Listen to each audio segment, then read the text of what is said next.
할렐루야, 좋은 아침입니다. 오늘 말씀은 하나님의 소명을 받은 자의 삶에 대한 말씀을 느헤미야의 말씀을 통해서 함께 나누기를 원합니다. 성경은 하나님의 질서가 무너진 가운데 새롭게 세우는 하나님의 사람들을 소개하고 있습니다. 그 중에 한 명, 느헤미야가 바로 오늘 이 말씀의 주인공이고 또 그 하나님의 질서의 주인공이 됩니다. 우리가 잘 아는 것처럼 느헤미야는 무너진 이스라엘, 유다의 성벽을 새롭게 재건했던 사람입니다. 이스라엘을 다녀온 자들 중에 이스라엘의 성벽이 무너졌다라고 하는 소식을 듣고 황폐해졌다는 소식을 듣고 그는 견딜 수가 없었죠. 그래서 그는 편안했던 자신의 직무와 직책을 내려놓고 왕에게 간청하면서 유다 땅에 총독으로 보내달라고 애원을 합니다. 그래서 그는 다시 유다 땅으로 돌아오면서 예루살렘의 성벽을 재건하는 일을 그는 담당하게 되죠. 그것이 바로 오늘 본문 말씀 5장의 내용입니다. 오늘 본문 5장 14절부터 18절까지의 내용을 보면 느헤미야는 이곳 예루살렘을 12년 동안 다스렸다라고 기록하고 있습니다. 그런데 여기 아주 우리가 집중해야 할 아주 독특한 기록이 있습니다. 그것은 바로 느헤미야가 총독으로 부임을 했는데 총독의 녹을 먹지 않았다라고 하는 14절의 내용입니다. 당시 유다 땅은 여전히 바사 제국의 영토였고 그 영토에 파송된 총독은 그 땅을 다스리는 전권을 가집니다. 이때 총독은 그 땅에서 징수되어지는 세금을 자신의 녹으로 취하는 것이 관례였죠. 그런데 느헤미야는 이렇게 행하지 않았다라고 성경은 기록하고 있습니다. 이 점을 우리가 주목해야 합니다. 느헤미야는 비록 총독이라는 직무를 가지고 예루살렘에 파송되었지만 그는 총독이라기보다는 하나님의 뜻을 행하는 사람이 되기를 원했다라는 말씀입니다. 하나님의 뜻, 그것은 바로 성벽을 재건하는 것이죠. 이것이 바로 여느 총독들과 느헤미야가 완벽하게 구분되어지는 가장 중요한 포인트가 됩니다.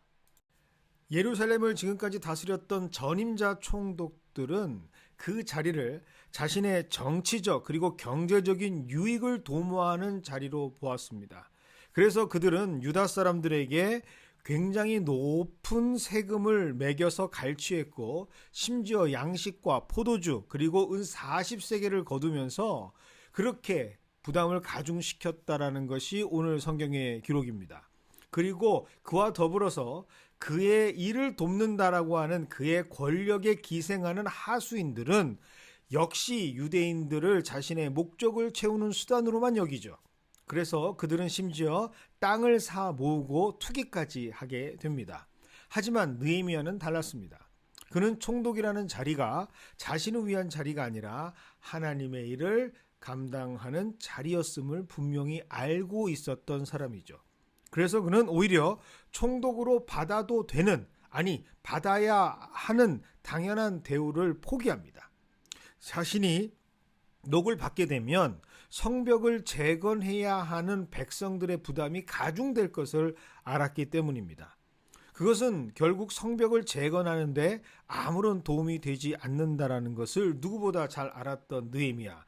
그래서 그는 18절을 보면 오히려 자신이 매일마다 소 한 마리와 살찐 양 6마리를 준비하고 닭도 많이 준비해서 심지어 열흘에 한 번씩은 각종 포도주를 갖추어서 그들의 부담을 덜어 주었다라고 전하고 있습니다.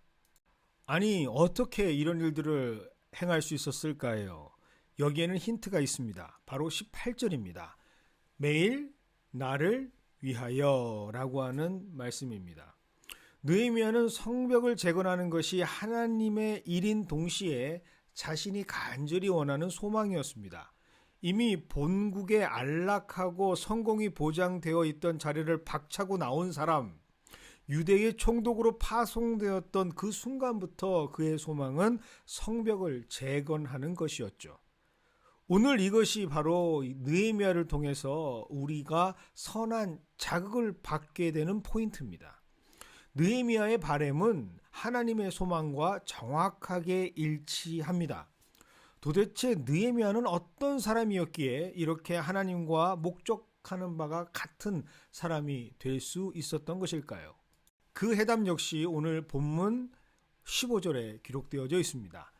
나는 하나님을 경외함으로 이같이 행하지 아니하고 라고 기록하고 있습니다.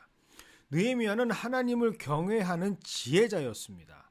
세상 목적을 이루는 수많은 사람 중에 하나가 아니라 하나님을 위한 하나님의 사람이 되는 것이 더 소중하고 더 귀한 것임을 알았던 사람이죠. 그래서 그는 무려 12년 동안이나 이전 총독들과는 전혀 다른 행보를 보여줄 수 있었던 하나님의 나라를 만들었던 사람이라고 오늘 성경은 기록하고 있습니다. 그런데 성경 어디에도 그가 힘들었다, 그가 경제적으로 어려웠다, 파산했다, 자신의 것이 탈탈 털려 빈곤하게 되었다라는 기록은 없습니다. 오히려 12년 동안이나 그렇게 놀라운 일들을 행하면서 끊임없이 공급해 주시는 하나님의 은혜를 누리면서 감사하는 삶을 살았다라는 것을 반증하게 되는 것이죠. 처음에는 그 역시도 이렇게 생각했을 겁니다. 얼마나 이렇게 살 수 있을까? 얼마나 이렇게 버틸 수 있을까? 제 아무리 능력과 재력을 겸비했다 하더라도 받아서 나눌 것이 없는데 이것을 행할 수 있는 장사가 어디 있겠습니까? 아무리 좋은 일도 뭔가 있어야 할 수 있는 것 아니겠습니까? 그런데 느헤미야는 무려 12년 동안이나 이 일을 멈춤 없이 감당하는 사람이라고 오늘 성경은 기록하고 있습니다. 초점을 맞춰보십시오.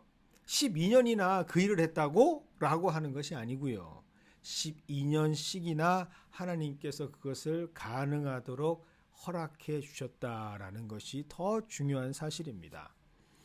그리고 그에게는 하나님께서 다른 사람의 고생함, 어려움, 연약함을 볼 수 있는 아름다운 하나님의 눈을 12년 동안이나 변함없이 계속해서 간직할 수 있었던 그 사랑을 허락해 주신 것이죠.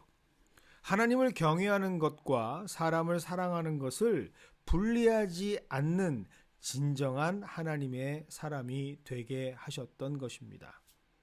하나님의 사람은 이웃을 압제하거나 나의 욕망을 위해서 타인을 이용하거나 응용하거나 활용하는 사람이 절대 될 수가 없습니다.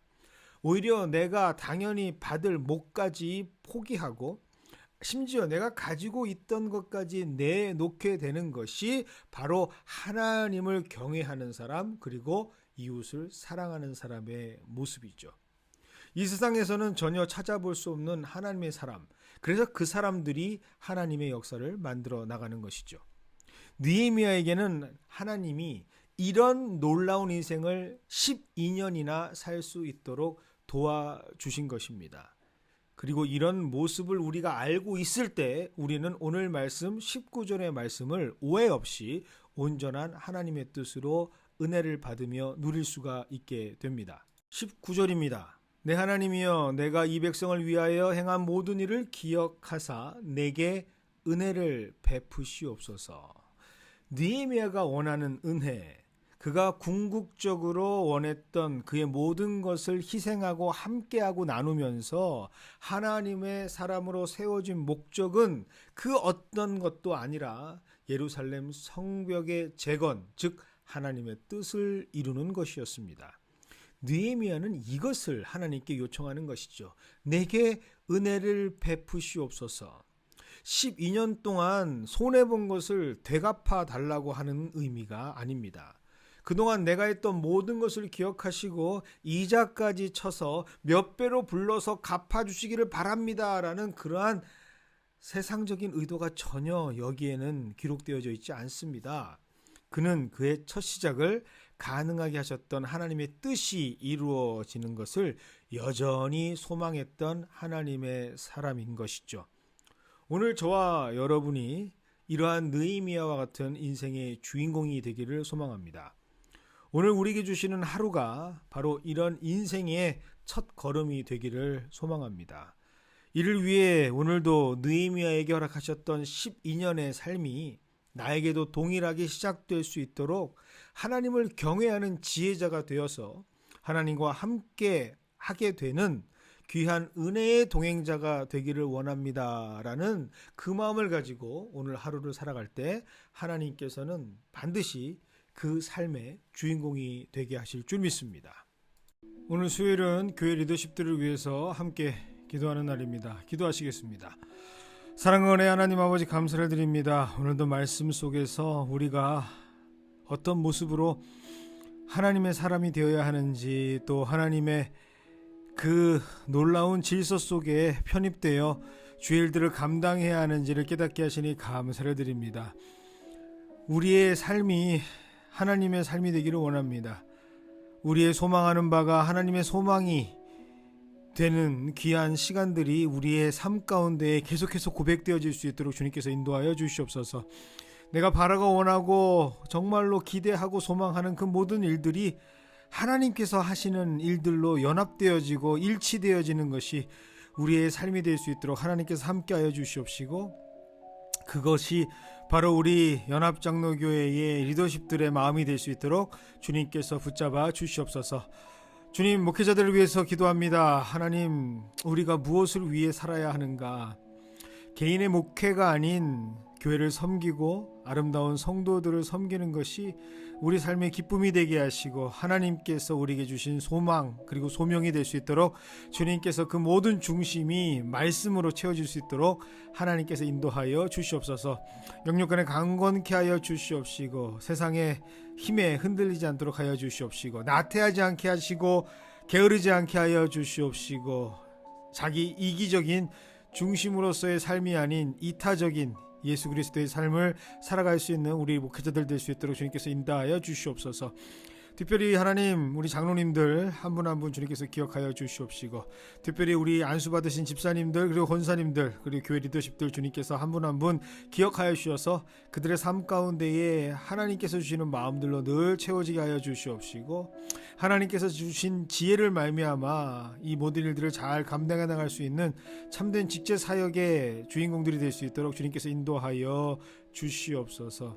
특별히 우리에게 맡겨주신 목장을 맡고 계시는 우리 리더십들 하나하나 주님께서 기억하여 주시옵시고, 하나님 그 손에 하나님의 것이 공급되어지는 오늘 말씀처럼 느헤미야처럼 12년 동안이나 그들을 섬김이 있어서 부족함이 없도록 영육간에 하나님께서 채우시는 역사를 기념하고 또 기억하고, 또 그게 나의 그것이 바로 나의 삶 가운데 간증이 될 수 있는 그러한 놀라운 은혜가 될 수 있도록 주님께서 함께하여 주시옵소서. 특별히 우리 교사 선생님들을 위해서 기도하기를 원합니다. 하나님께서 맡겨주신 양육교사와 사랑교사 한 분 한 분 주님께서 붙들어 주셔서 주의 영을 하나님께 맡기셨사오니, 그리고 귀한 생명마다 하나님께서 보듬으시고 안으시는 그 일에 부족함이 없도록 주님께서 함께하여 주시옵소서. 교회의 많은 사역 가운데에 주님께서 팀을 세워주시고 또 그 일들을 감당할 수 있는 하나님 리더들을 세워주시니 감사를 드립니다. 하나님 맡겨주셨사오니 하나님께서 감당할 수 있는 능력 주시고, 또 이런 일들을 함께할 수 있는 동역자들을 주셔서 교회를 섬김에 있어서 부족함이 없도록 주님께서 함께하여 주시옵소서. 오늘 하루도 하나님께서 동행하시는 하루가 되기를 원합니다. 오늘 하루도 하나님께서 우리에게 최선을 다해 주시는 것처럼 우리도 하나님께 최선을 다하며 나아갈 수 있는 귀한 한 분 한 분이 될 수 있도록 주님께서 연합교회 모든 성도들 붙잡아 주시옵소서. 예수님의 이름으로 감사하며 기도드리옵나이다. 아멘.